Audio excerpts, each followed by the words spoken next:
secrets in my head, or any space you can find. Glad to see that I could help make your life a bit easier. And have you ever thought of how I felt? You need to think about your behavior.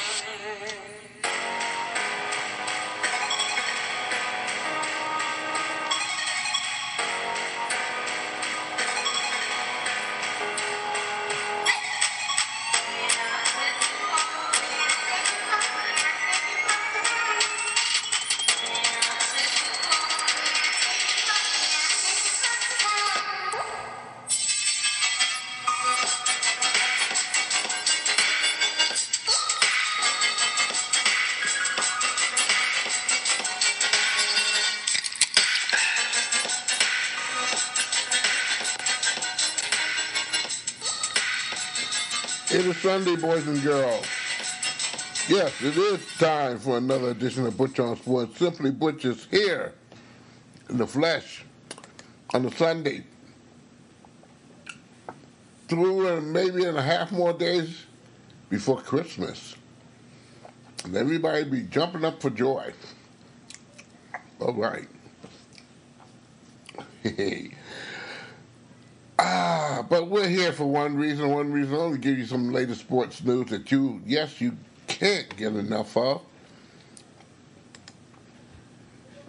Ladies and gentlemen, boys and girls, again, this is Butch On Sports, and thanks for tuning in.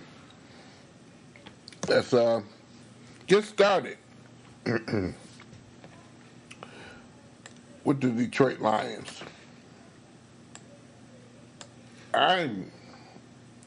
I'm just going to get to the butt of this conversation here. Really. It's better to get it out your system. Detroit Lions, they had announced that they had activated Kareem Johnson from the reserve injury list late Saturday night. In addition, the Lions had announced that they had placed linebacker Christian Jones on injured reserve, and they signed Jonathan Wynn to the active roster for the practice squad. However, it didn't make any difference here because they went to Denver, and which, by the way, had a little bit more better weather than we did, and we had a nice superior day here in southeastern Michigan. Temperatures close to the 50s, if not over a little bit in certain areas. This was a peachy keen day. However, if you could avoid the diversion, in which some of us was able to do for a little bit of time, the Detroit Lions played the Denver Broncos today, and they led throughout the game. However, in the fourth quarter, they laid a big fat egg, and they allowed Denver to score 14 points in the fourth quarter to see a 27-17 victory over the Lions. We spoke of Kerryon Johnson. He took the ball 10 times. He gained 42 yards. I'm going to run it down. Bo Scarborough was in the lineup. He ran 8 times, 34 yards. Those are 4.3 and 4.2 averages. Ty Johnson, 3 times, 20 yards. That's a 6.7. The team averaged out to 21 total carries for 96 yards and a 4.6 carry ratio. Now, if you could do that every single game, at least, you give your offense a chance to win. However, in this particular game, David Blau, he threw 24 times. He completed half of them. He got a touchdown. He didn't throw any interceptions. That should be good, too. But the Lions' defense stink. And the fourth quarter, they proved it under a shadow of a doubt. And from there, that lays the egg for the Lions again. They play the final game against the Green Bay Packers this upcoming Sunday. And there it is, in a nutshell. Now, Week 17 of the football season, week 16, I'm sorry. It's wild and woolly. Here's some of the games from 1 o'clock and 4 o'clock. How wild and woolly was. The Baltimore Ravens, they defeated Cleveland Indians 31-15. They clinched a first-round bye and home field advantage throughout the AFC playoffs. That's a big feather in the cap. The Ravens are number 1 seed for the first time in franchise history. And they've been in a lot of playoffs, but never as this. Will they benefit? Heck yeah. Now, with a 23-20 win over Tampa Bay, the Houston Texans, they clinched their second consecutive AFC South Division title. That was yesterday on Saturday. Minnesota Vikings, they host the Green Bay Packers on Monday Night Football. They can clinch a playoff berth for the second time in the past 3 seasons. With the Rams losing, of course, to San Francisco on Saturday night. Vikings can make them hang it up. If not, there'll be some problems on the following. Green Bay can clinch the NFC North Division title with a win on Monday night. So something for both the teams that they would want to accomplish, and at least be in the pocket to get a bye week, you know. Of course, on Saturday, the New England Patriots, they defeated the Buffalo Bills 24-17 to get their 11th consecutive AFC divisional title. That's the most consecutive titles won by one team in NFL history. I remember the Green Bay teams, and some of the Cleveland teams, too. They were pretty doggone good at it. Buffalo Bills, Green Bay Packers, Minnesota Vikings, and San Francisco 49ers, they're all going for preseason ramifications after missing the playoff last season. Now, give or take from 2090 to 2019, a streak of 30 consecutive years, at least 4 teams have qualified for the playoffs in every season that were not in the postseason the year before. That's something to really kind of sink your teeth into. I mean, 4 different teams every single year in the playoffs on each side. That's a lot of teams. A lot of ways you can get in. And Lions haven't even found that magic yet. And I don't want to really go through the motion of talking about them because we did that on Friday. So we'll let that rest. Again, Lions, they'll be playing Green Bay at home. Final home game. Wonder who's going to show up. Green Bay will, though. I'll tell you that much right now. Red Wings today, they recall Jimmy Howard from the American Hockey League Grand Rapids Griffins and removed him from the long-term injury reserve. Additionally, the Red Wings placed Anthony Mantha on the injury reserve. Now, how all this unfolds, boys and girls, I want you to keep your wig on here. By the way, the Red Wings just lose to the Arizona Coyotes by a score of 5-2. But I'm not going to stop there. That's tonight, so you don't have to worry. Last night was a hoedown. If you watch the game against the Maple Leafs and the Detroit Red Wings, those are something you tell your children about. I mean, the Red Wings, Robert Fabre, he was fined a nice little round total. I'll round this on up to $2,500 for sparing Maple Leaf center Alexander Keyfoot. Now, the incident took place during the victory, of course, in the game. And Fabre did not get suspended for it, but he did get heavily fined. He spared him during the second. I'm talking about Fabry to Kidfoot in the second period, while the most explosive action happened late in the third. I mean, it was a dirty game all around. And I'm going to speak on individual in a moment with the Red Wings, and, just to put things in perspective. With the game out of reach, Jack Missy, he came on up there, and he mixed it up with Anthony Massa. Massa took a fall, and it resulted in the injury, and right now he's on injury reserve. He's not going to be playing for a while.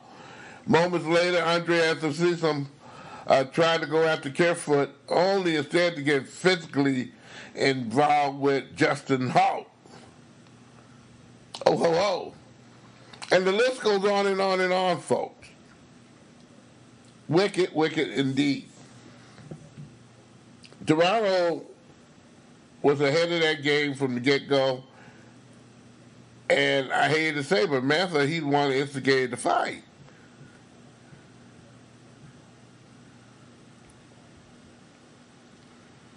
And that's where Jake came on and then took care of business. Jake didn't get no suspension, by the way. I'm quite sure he's going to get some money tossed at him. They have not announced that as of yet. This is for the Maple Leafs. But I tell you right now, and I look at the Red Wing game, and I looked at it somewhat tonight here. All you can stand. By the way, Coyotes, they controlled this game all the way through. This was not a close game. Red Wings didn't score in the third period. And then the game was out of reach at that point for nothing. Red Wings have no one of any physicality come on out there and be what we used to call it in the days, a policeman. A person to make sure that your better players, when they get tampered with, you better believe that the horse is coming with the sheriff to save the day. At least make that team respect on what could happen in the later round, because they can lose good players too. A lot of teams keep their better players on the bench. And Toronto did that. So there's no sense of Anthony Massa, who is sometimes a very physical player, is not a regular shooter or a consistent physical player. He uses finesse and his speed in order to do what he needs to do in order to make him the hockey player that he is. That's what it is. Physicality is part of this game at times, but not consistently perceived where every game you look, watch out for Anthony Massa, going to knock the crap out of you. And neither does the system either. It's stupid. Now, Chris Draper, 3 years back, went and drafted on their number 2 draft pick for the Detroit Red Wings, a guy named Giovanni Smith. He has proven under the shadow of doubt he is a team player. From the minor leagues all the way up to now as a professional hockey player with Grand Rapids, and yes, with the Detroit Red Wings at bites and times. It's time for the Red Wings to get some players in there to get some experience, because they're not going to go any doggone where this year unless they make a coaching change. And I don't see that happening. Not any way sooner. The coaches are responsible for how these players come out there and perceive the game to be. They have had numerous opportunities to shoot the puck and will not do it. You think the Harlem Globetrotters are on the ice, passing and passing and passing, and not shooting at the net and charging the net. On defense, it's non-existent. It's like they're playing a zone and don't know where that's going to behold. Red Wings need to play a little bit more man-to-man, a little bit more gutsy hockey. So everybody gets a man responsible for the man and take responsibility when that man shows up or shows out. And the Red Wings don't have that. Thus leaves the goaltenders buck naked and assuming more susceptible to injury. And I watched it tonight for, like I said, bits and pieces, and it's a joke. Yesterday, I got a full-fledged look at it. You can't be tough when you haven't been tough the last 4 or 5 years. You decide you're going to be tough tonight? And I guess the Maple Leafs took exception to that.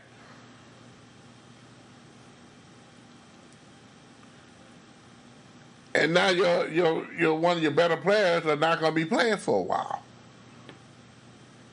on something he instigated and going to pay for.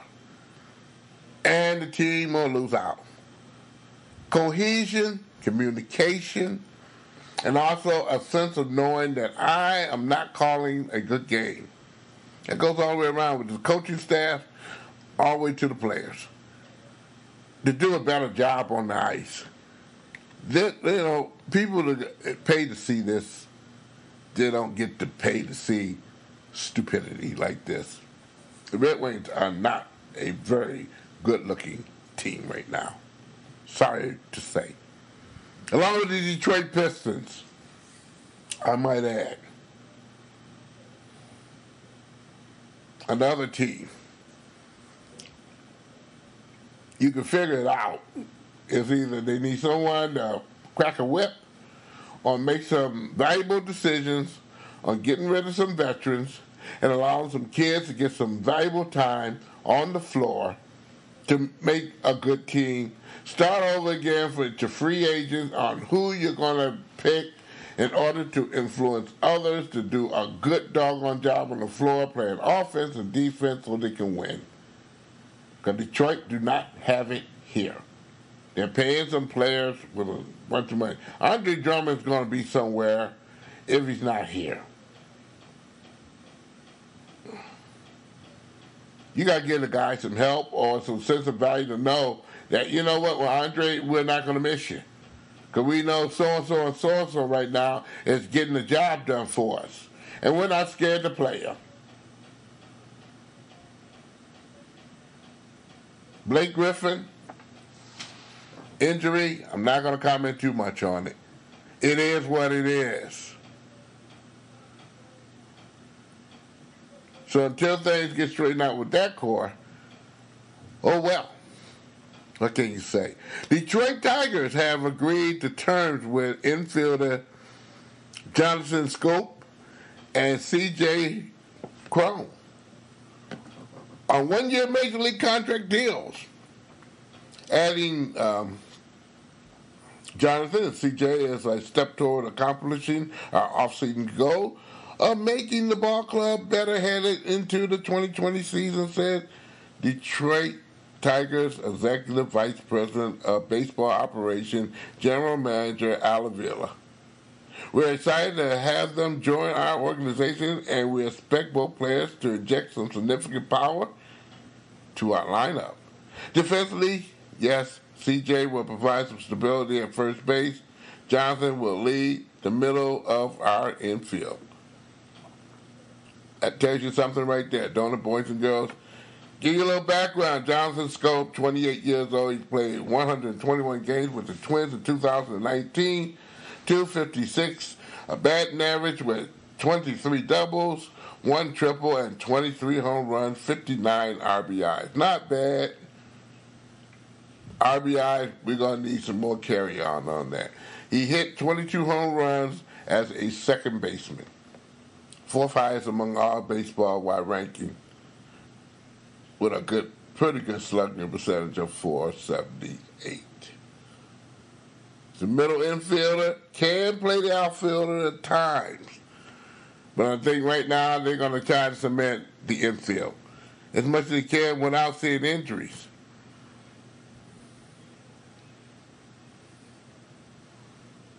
Good choice. C.J. Cron.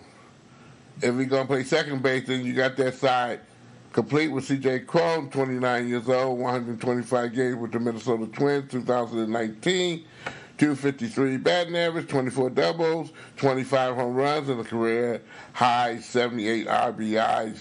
Cron's 25 home runs marked the second straight year that he's had 25 or more homers after belting 30 home runs in 2018. Wow, wowee. He is 6'4" and 235 pounds.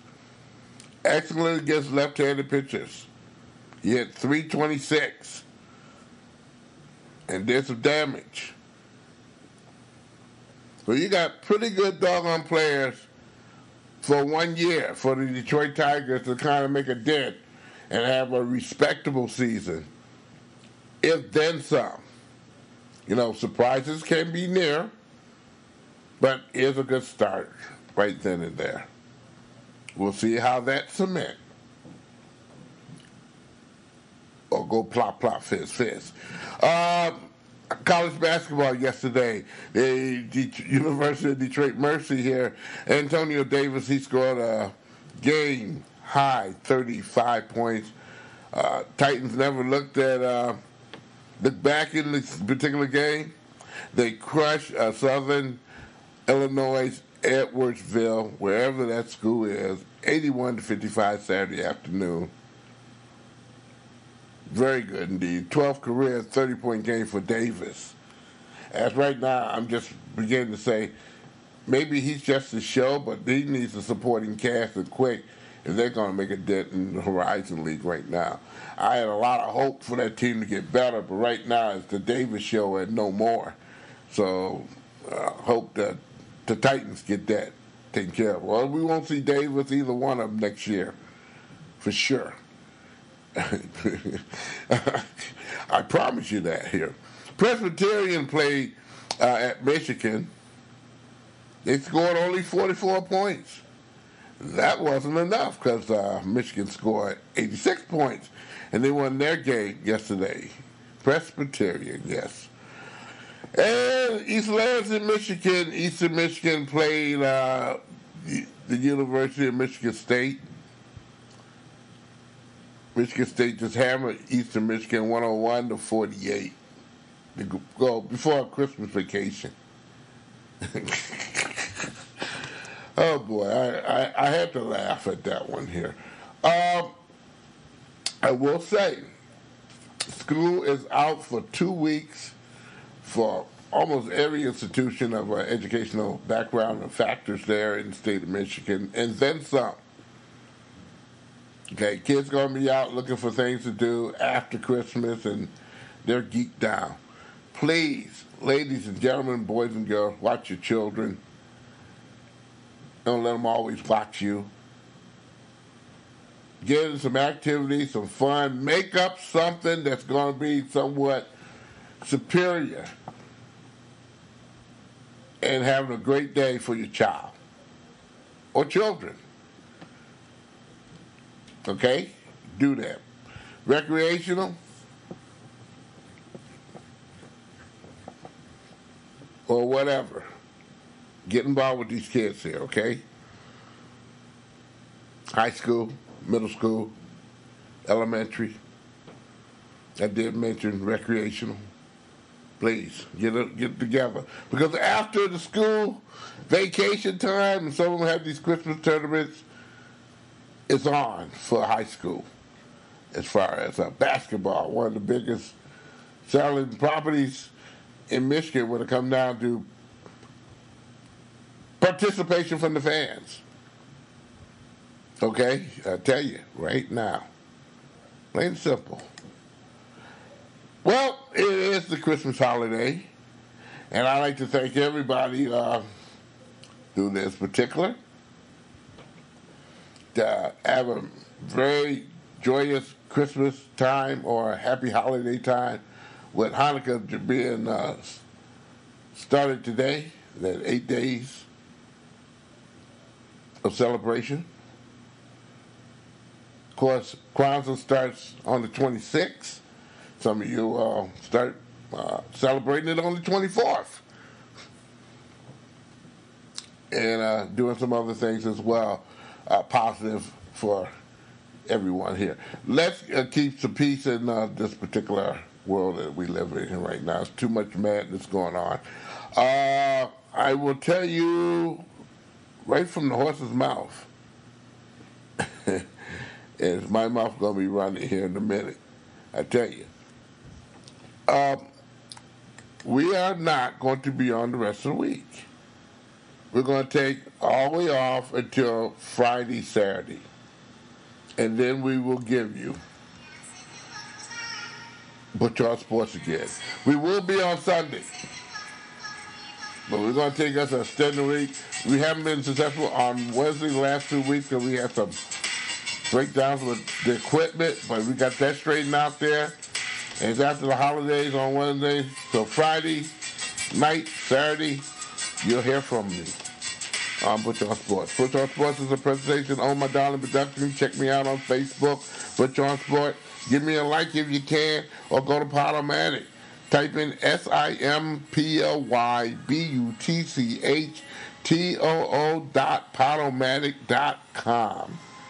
You can also find it on the Game Sports Show Ensemble, GameSportsShow.com, where, again, yours truly will be on Monday night. Yes, we're not taking a week off. On Monday night, the game starts at 6 o'clock, ends at 8.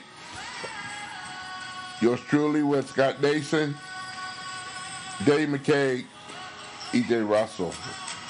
Hey, catch it on that on Medium or at the GameSportsShow.podbean.com. Also on iTunes, boys and girls. Have a very festive and Merry, Merry Christmas.